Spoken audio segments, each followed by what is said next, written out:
如果某一天你跟邻居一起被集体穿越的话，你该怎么办呢？一场神秘的宇宙事件让原本平凡的橡树街社区，连同房屋跟居民一起被传送到了史前巨兽横行的过去。主角一家人要如何面对这个危机呢？大家好，我是正风。大家好，我是小颖。今天我们要聊的电影是《橡树街末日》。这部电影主要是在描述普拉特一家住在一个名为橡树街的社区。表面上他们是感情融洽的家庭，但实际上丹尼斯与格雷格夫妻二人的感情早已出现裂痕。两个孩子奥黛丽与布莱恩也心知肚明，却不知道该如何面对。某天夜里，天空发出了一阵强光后，屋子突然停水又断电，天气也变得异常炎热。社区周遭更是出现了大量陌生的植物。经过探索后，大家才发现整个社区穿越到了史前时代。虽然熟悉的住宅、街道、邻居都还在，但社区外已经变成了恐龙与史前巨兽横行的原始世界。丹尼斯与格雷格两人一边要保护孩子，一边还要寻找失踪的家犬 Starbuck。巨大的压力使得他们屡次爆发争执。这时看见爱犬在屋外的布莱恩不顾一切的追上去，发现弟弟离开了奥黛丽紧随其后。争执告一段落的夫妻俩，这时才发现孩子们不见踪影，急忙离家找人，并在途中意外发现了随机出现的虫洞。两人认为进入虫洞就可以回到未来。找到一线生机的两人，经过一个晚上，终于和儿女重逢。跟他们在一起的是在遭遇危难时被儿女救下的少女珍娜。她的父母已经丧命，因此孤身一人。一行人回家途中遭遇了恐龙的追击，格雷格为了保护丹尼斯，惨死在恐龙口下。幸存下来的四人浑浑噩噩的回到家中，沉淀思绪后，冷静观察起了目前周遭的状况。丹尼斯发现远处山丘上的房子发出了虫洞的光芒，四人赶紧出发，在历经重重劫难后，终于有惊无险的穿越虫洞，回到了1982年。这时他们发现穿越过来的时间是社区被传送的20分钟前。丹尼斯赶紧用公共电话通知认识的居民，成功的救出包含格雷格在内的数位邻居，一家四口得以再次重逢。众人激动拥抱的同时，亲眼目睹社区被神秘的光球笼罩后消失，取而代之的是一片史前丛林以及一部分被传送来的恐龙。2年后，丹尼斯成为了作家，将这一次的经历写成书，一家人幸福美满的生活在一起。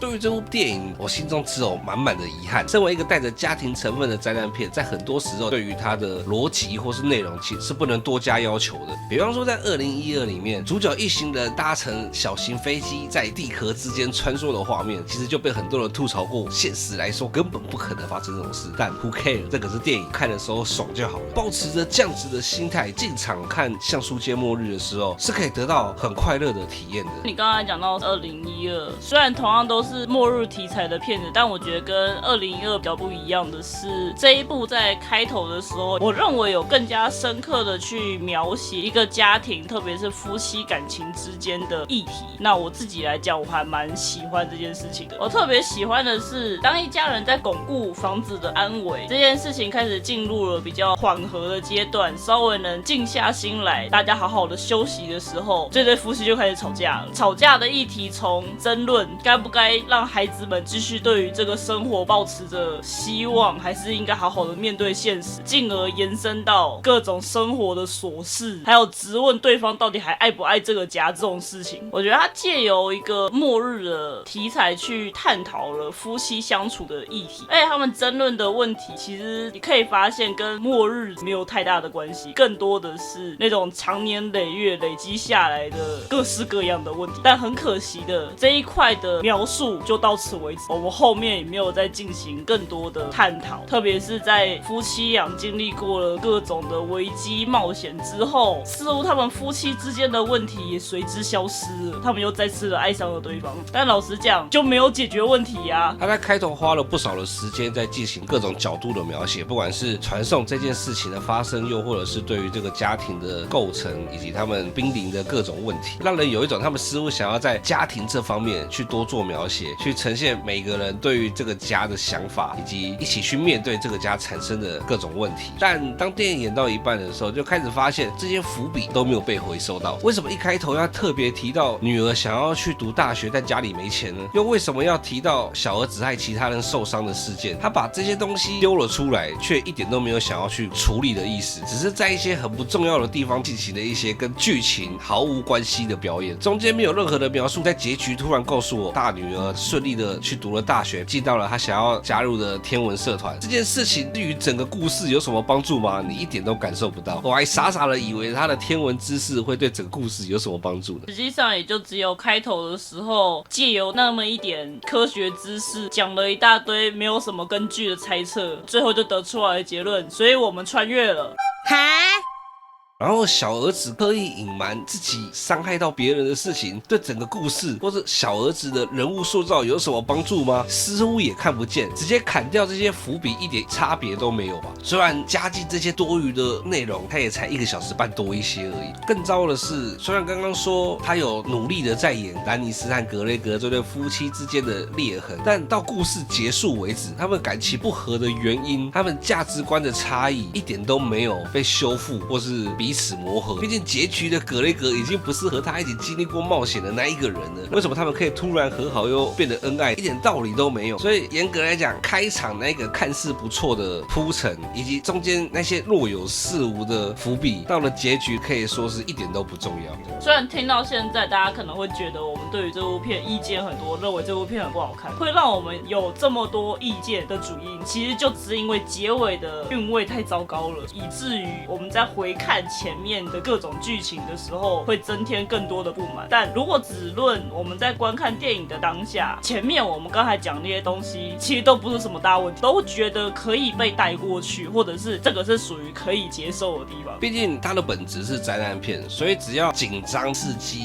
的部分做得好，大部分的缺点都是勉强可以忍受的。当然每个人的阈值不一样，比方说在灾难片里面难免会出现的一些愚蠢行为，什么大女儿一个人3更半夜离开家坐到车子里面去放音乐，又为什么儿子看到自己家的狗被恐龙追的时候敢一个人带着毫无三小路用的弓箭离开家去找狗。在这个 moment 我相信绝大多数人的阈值就已经到了极限，已经开始爆炸了。为什么可以做出这种事？为什么可以这么愚蠢？但可能我的心比较宽容，所以我会说服自己这是极端情况，他们还只是个孩子，在遇到了这种事情会想要寻求一些心灵上的慰藉，因此行事变得冲动也是没办法的。甚至广义上来讲，我觉得弟弟冲出去想要找狗完全是合理自己，毕竟是家人。我现在就看到我家人在外面可能有危险了，会想要冲出去也是难免的。毕竟前面就有在说他跟这只狗关系很好，在这个生存压力突然变大的世界，爸妈又在隔壁房间吵架，这个时候突然看见自己最爱的狗在外面被恐龙追，会想急着冲上去，好像也是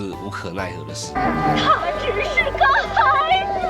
进而后面姐姐看到弟弟跑出去之后，虽然没有马上去找自己的爸妈，但跟着一起出去也似乎合理了一点。甚至是后面一行人都在看着远方的房子烧起来，忽略掉后面追上来的恐龙。当下心里会有一种，你们有这么多双眼睛，就不能每个人看一下不同的方向吗？但冷静想想也会觉得，他们又不是军人，他们只是平民百姓，所以会发生这种事也是很正常的。这之中，在整个故事的过程遭遇到这些事情，我都还有办法说服自己。毕竟撇去这些部分，这部片在气氛的塑造以及恐龙描写上面真的是做的相当的优秀，好几个场景都有让人感受到当年看侏罗纪公园时的氛围感。明明你就看不见恐龙，甚至你连哪里有恐龙都不知道，但是穿越草丛的树叶摩挲的声音，就会让你有一种在这空无一人的地方，仿佛恐龙随时都会从任何个地方跳出来，让我在看的当下可以沉浸在这样子的紧张感里面，进而努力的去忽略掉刚刚那些看起来十分愚蠢的画面。个人尤其喜欢的是这部片它没有忽略掉我们是一整个街区被传送过来这件事情，所以即便主角他们待在自己的家里在做防御措施，你还是可以听到屋外远处传来的尖叫声以及开枪声。除此之外，当主角他们在移动阵地或者在寻找他人的时候，我们也会看到在远方有其他的人正在被恐龙攻击，或者是正在逃命。像这样子在小细节的塑造，真的会让人更加的沉浸在那一种无时无刻每一个角落都有人类正在被袭击。这方面的加分跟灾难片弱智行为的扣分总合在一起，其实到结局之前我都能够给这部片70到80分的评价，但偏偏就是这个结局真的是让我很难以接受。虽然我也不是不能理解会想要 happy ending 的这个心情，毕竟大多数人看电影还是比较倾向会有一个阖家美满的好结局，而且前面爸爸的确死了，让人很痛彻心扉，印象深刻，所以我勉强是能接受在最后，当他们穿越回到原本的世界，回到整个社区穿越的前20分钟，我多少能想到主角会打算做什么事情。那我也能接受他想要用这个方式救自己的老公这个行为，这都还 OK。各位有没有发现什么很重要的事情？他没有救这个世界的自己跟他的小孩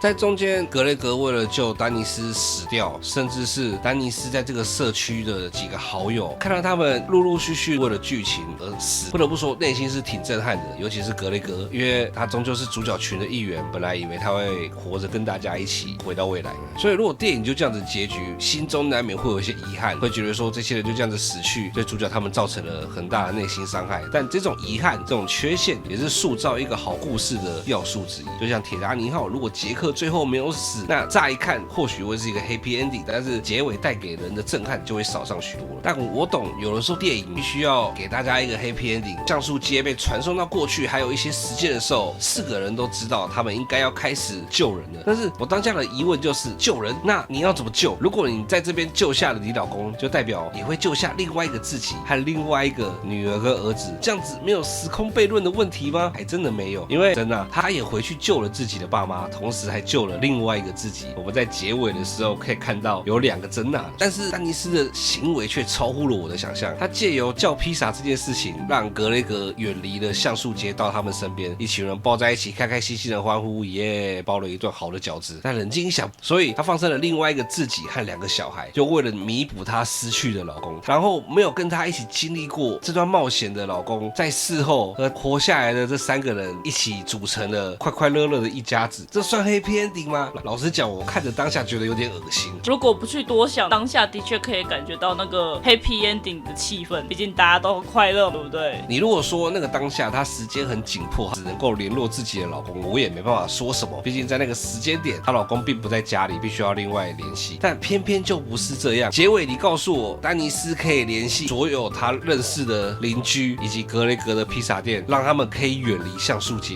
你有这么多的时间，却唯独漏掉了另外一个自己，这摆明的就是想抢人家的老公吧？难不成他是抱持着一种反正现在的你也不想要，那不如就让给我的心态吗？就算是这样好了，我们可以接受他对于另一个自己狠心这件事情，但还是很难会去接受他也放生了另一个世界的儿女啊。只能说整部电影最后留给我的余味非常的糟啊。整体来讲，关于这部电影看完之后，我脑袋里就只有画蛇添足几个字。故事刚开始的时候还是挺让人期待的，看似和乐实则破碎的家庭，加上灾难片，这根本就是好莱坞的经典配置啊。前期的铺陈看似平淡，但实际上却一步一步的为后面的剧情埋下伏笔。恐龙出现后的紧凑和悬疑感，让人有种在看《侏罗纪公园》的感觉。明明在很多镜头里面你根本就看不见恐龙，但是加上背景不时传来的尖叫声与枪声，会让人一直提心吊胆，感觉恐龙随时都会从任何一个角落冲出来。中间尽管有不少难以避免的降智桥段，但多少是说得过去的。毕竟小孩子加上极端环境，做事冲动一点都是情理之内。那明明这一切表现的都挺好的，剧情却在最后10分钟急转直下，强行的 happy ending 过于暴力又粗糙，甚至细想反而会有点恶心的感觉，导致结局只有乍一看的美好，实则只留下一言难尽的韵味。